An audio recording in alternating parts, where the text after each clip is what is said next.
depressions. Teachers, friends and classmates, good day. First, I want you to open up your mind about the issue of teenage depressions. Nowadays, many teenagers commit suicide because of being depressed, too much stress, and pressures. I choose this topic because I know many teens can relate on this issue. And for me, it is easy to discuss and understand. If you hear the word depression and teens, in your own idea, what conclusion drawn in your mind? Isn't it important to people to realize depression and teens? Is adult depressions and teens depression are the same? Isn't it treatable? To know the answer, let's talk about the issue. A depressive disorder is a disease that affects mood, thoughts, and behavior. When a bad day turns into a bad week, month or more, there may be a medical explanations for this change of behavior and feelings of hopelessness. Experts estimate 5% of all teenagers suffer from depression. Unfortunately, only 20% of depressed teens are appropriately diagnosed and treated. The teenage depressions in the Philippines statistic in the year 2021, adolescents' depression is a serious problem affecting 10.7% of all teens and 29.9% of high school students. 17% of high school students are contemplated suicide. The symptoms of depressions and bipolar disorder in young people can differ from adults. Symptoms can be missed if you don't know to look for.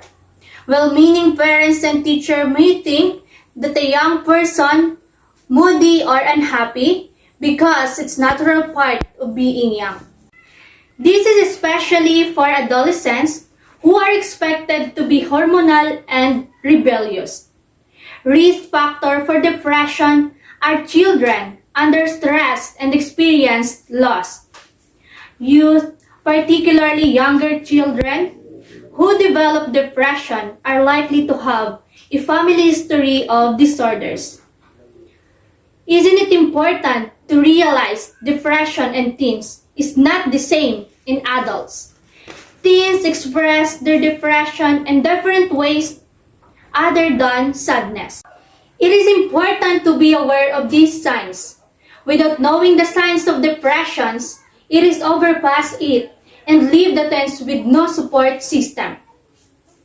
All this moment right now, there are many teens suffering inside without having somebody them to support them as they feel low. The symptoms of depressions and bipolar disorder in young people can differ from adults. Symptoms can be missed if you don't know to look for. Risk factor for depression are children under stress and experience loss.